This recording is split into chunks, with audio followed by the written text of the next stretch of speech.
ওয়াশিংটনের মাটির নিচে কি তৈরি হচ্ছে? হোয়াইট হাউসের ঝলমলে বলরুমের আড়ালে কি লুকিয়ে আছে? এক গোপন সামরিক শহর? আমেরিকার ক্ষমতার কেন্দ্রকে ঘিরে এমন এক রহস্যের পর্দা উঠছে যা শুধু একটা নির্মল প্রকল্প নয়, বরং ভবিষ্যতে যুদ্ধ, পারমাণবিক আতঙ্ক আর ক্ষমতার অদৃশ্য খেলার এক ভয়ঙ্কর ইঙ্গিত। সম্প্রতি আমেরিকান প্রেসিডেন্ট ডোনাল্ড ট্রাম্প নিজেই এমন এক বিস্ফোরক তথ্য সামনে এনেছেন যা বিশ্ব রাজনীতিতে নতুন করে আলোড়ন সৃষ্টি করেছে। তিনি জানিয়েছেন, হোয়াইট হাউসের নতুন বলরুমের নিচে তৈরি হচ্ছে বিশাল একটা আন্ডারগ্রাউন্ড মিলিটারি কমপ্লেক্স, একটা গোপন বাংকার এবং কমান্ড সেন্টার যা পারমাণবিক হামলাও সহ্য করতে সক্ষম।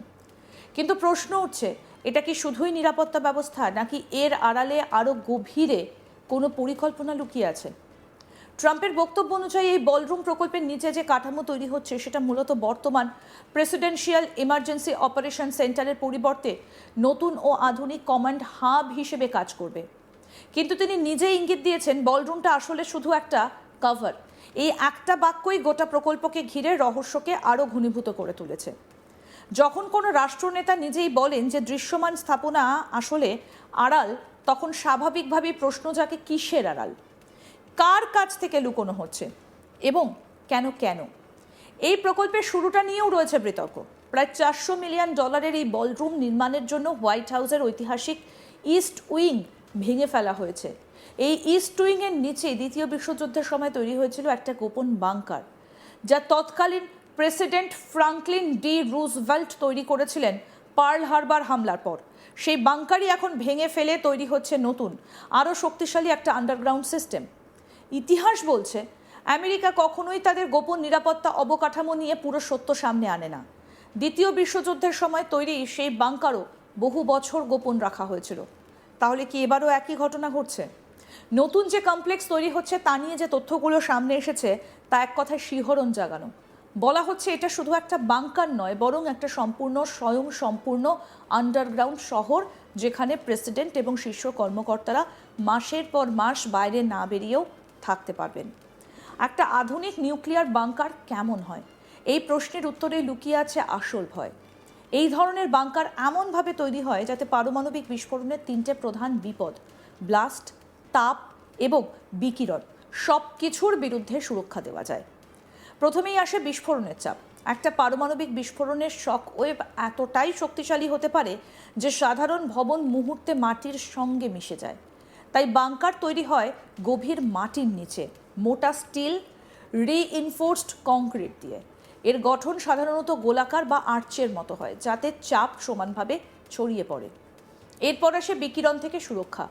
গামা রশ্মি ও নিউট্রন থেকে বাঁচতে বাংকারের ওপর থাকে মোটা মাটির স্তর, স্টিল এবং সীসার শিল্ডিংও।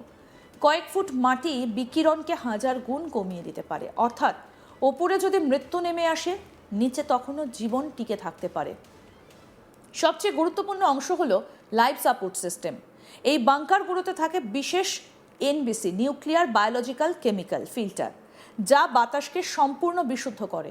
বাইরে যদি বিষাক্ত গ্যাস বা তেজস্ক্রিয় ধুলো ছড়িয়ে পড়ে, তবুও ভেতরে থাকা মানুষ নিরাপদ থাকে। পানীয় জল, খাবার, বর্জ্য ব্যবস্থাপনা সব কিছুই স্বয়ংসম্পূর্ণ। এমনকি ভেতরে মানসিক সুস্থতা বজায় রাখার জন্যও থাকে বিশেষ ব্যবস্থা, কৃত্রিম আলো, ডিজিটাল স্ক্রিনে আকাশের ছবি, নিয়মিত রুটিন। কারণ দিনের পর দিন মাটির নিচে থাকা মানুষের জন্য মানসিক চাপও বড় একটা চ্যালেঞ্জ। এখন প্রশ্ন হলো, এত উন্নত এবং বিশাল বাংকার কেন তৈরি করা হচ্ছে? আমেরিকা কি তাহলে কোনো বড় যুদ্ধের আশঙ্কা করছে, নাকি তারা আগাম প্রস্তুতি নিচ্ছে এমন এক পরিস্থিতির জন্য যা সাধারণ মানুষের কাছ থেকে গোপন রাখা হচ্ছে? বিশেষজ্ঞদের মতে এই ধরনের প্রকল্প সাধারণত কন্টিনিউটি অফ গভর্নমেন্ট পরিকল্পনার অংশ, অর্থাৎ যদি কোনো ভয়াবহ আক্রমণে দেশের শাসন ব্যবস্থা ভেঙে পড়ে, তাহলে এই আন্ডারগ্রাউন্ড সেন্টার থেকেই সরকার চালানো হবে। কিন্তু সমালোচকদের প্রশ্ন, এই পরিকল্পনা কি শুধুই প্রতিরক্ষামূলক, নাকি আক্রমণাত্মক কৌশলের অংশ? কারণ ইতিহাসে দেখা গেছে বড় শক্তিধর দেশগুলো যখন এই ধরনের প্রস্তুতি নেয়, তখন তার পেছনে শুধু ভয় নয়, ক্ষমতা ধরে রাখার কৌশলও কাজ করে। যদি পৃথিবীর উপরিভাগ ধ্বংস হয়ে যায়, তাহলে যারা মাটির নিচে নিরাপদ থাকবে তারাই ভবিষ্যতের ক্ষমতার নিয়ন্ত্রণ নেবে। এই প্রসঙ্গে অনেকেই মনে করিয়ে দিচ্ছেন শীতল যুদ্ধের সময়কার গোপন বাংকারগুলোর কথা, যেখানে শুধুমাত্র নির্বাচিত কিছু মানুষকেই জায়গা দেওয়া হয়েছিল। সাধারণ মানুষ তখন বাইরে মৃত্যুর মুখে পড়েছিল। হোয়াইট হাউসের এই নতুন প্রকল্প নিয়েও একই আশঙ্কা উঠছে। এটা কি শুধুই প্রেসিডেন্ট এবং উচ্চপদস্থদের জন্য? সাধারণ মানুষের জন্য কি কোনো ব্যবস্থা আছে, নাকি এটা একটা এলিট সেফ জোন যেখানে কেবল ক্ষমতাবানরাই বাঁচার সুযোগ পাবে? এখানেই শুরু হচ্ছে আসল ষড়যন্ত্র তত্ত্বের জায়গা। কিছু বিশ্লেষকের দাবি এই বাংকার শুধু প্রতিরক্ষার জন্য নয়, বরং এটা একটা ওয়ার কমান্ড নোট, যেখান থেকে বৈশ্বিক সামরিক অভিযান পরিচালনা করা যাবে। আধুনিক যুদ্ধ এখন আর শুধু মাটিতে বা আকাশে নয়, সাইবার স্পেস, ড্রোন এবং স্যাটেলাইটের মাধ্যমে পরিচালিত হয়। এই আন্ডারগ্রাউন্ড কমপ্লেক্স সেই সব কিছুর কেন্দ্র হতে পারে। আরও ভয়ঙ্কর দাবি হচ্ছে এই বাংকার নেটওয়ার্ক একা নয়, আমেরিকার বিভিন্ন জায়গায় ছড়িয়ে থাকা গোপন বাংকারগুলোর সঙ্গে এটা যুক্ত থাকতে পারে। যেমন কলোরাডোর চেয়েন মাউন্টেন কমপ্লেক্স, যা পাহাড়ের ভেতরে তৈরি একটা বিশাল সামরিক কেন্দ্র। যদি সত্যি এইসব বাংকার একে অপরের সঙ্গে সংযুক্ত থাকে, তাহলে এটা একটা আন্ডারগ্রাউন্ড গভর্নমেন্ট নেটওয়ার্কের হয়ে দাঁড়ায়, যা পৃথিবীর সবচেয়ে শক্তিশালী গোপন অবকাঠামোগুলোর একটা। এদিকে এই প্রকল্প ঘিরে আইনি লড়াইও শুরু হয়েছে। একটা মামলার মাধ্যমে এই নির্মাণ কাজ বন্ধ করার চেষ্টা করা হয়েছিল, আর সেই মামলার কারণে অনেক তথ্য প্রকাশ্যে এসেছে। ট্রাম্প নিজেই বলেছেন, একটা বোকা মামলার কারণে এই তথ্য সামনে এসেছে। এই বক্তব্য ইঙ্গিত দেয় অনেক কিছু এখনও গোপন রয়েছে। সমালোচকদের অভিযোগ, এত বড় একটা প্রকল্প শুরু করার আগে প্রয়োজনীয় অনুমতি নেওয়া হয়নি। হোয়াইট হাউসের মতো ঐতিহাসিক স্থাপনায় এমন পরিবর্তন আনতে গেলে বিভিন্ন কমিশনের অনুমোদন লাগে, কিন্তু ট্রাম্প প্রশাসন তা মানেনি বলেই অভিযোগ।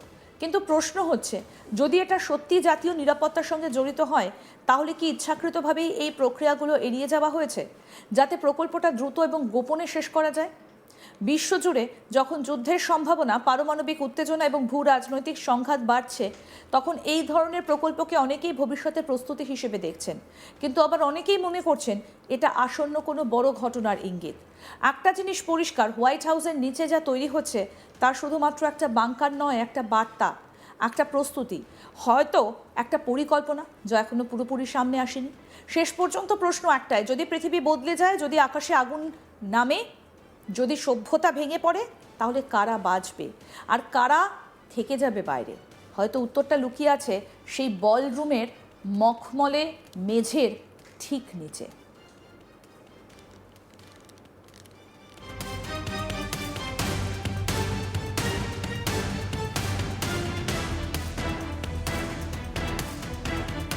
এই মুহূর্তে যখন মিডল ইস্টে চলছে যুদ্ধ, ভয়ানক যুদ্ধ, তখন কেন হোয়াইট হাউসের নিচে এই বাংকারটা তৈরি হচ্ছে? আর যেটা তৈরি হচ্ছে সেটা কি শুধুমাত্র একটা বাংকার, নাকি একটা বার্তা, একটা প্রস্তুতি, হয়তো একটা পরিকল্পনা যা এখনো পুরোপুরি সামনে আসেনি? তবে একটা প্রশ্ন কিন্তু থেকে যাচ্ছে, যদি পৃথিবী বদলে যায়, যদি আকাশে আগুন নামে, যদি সভ্যতা ভেঙে পড়ে, তাহলে কারা বাঁচবে আর কারা থেকে যাবে বাইরে? আরও আপডেট পেতে দেখতে থাকুন আজ তাক বাংলা। সাবস্ক্রাইব করুন, নোটিফিকেশন পেতে বেল বাটন অপশন প্রেস করুন।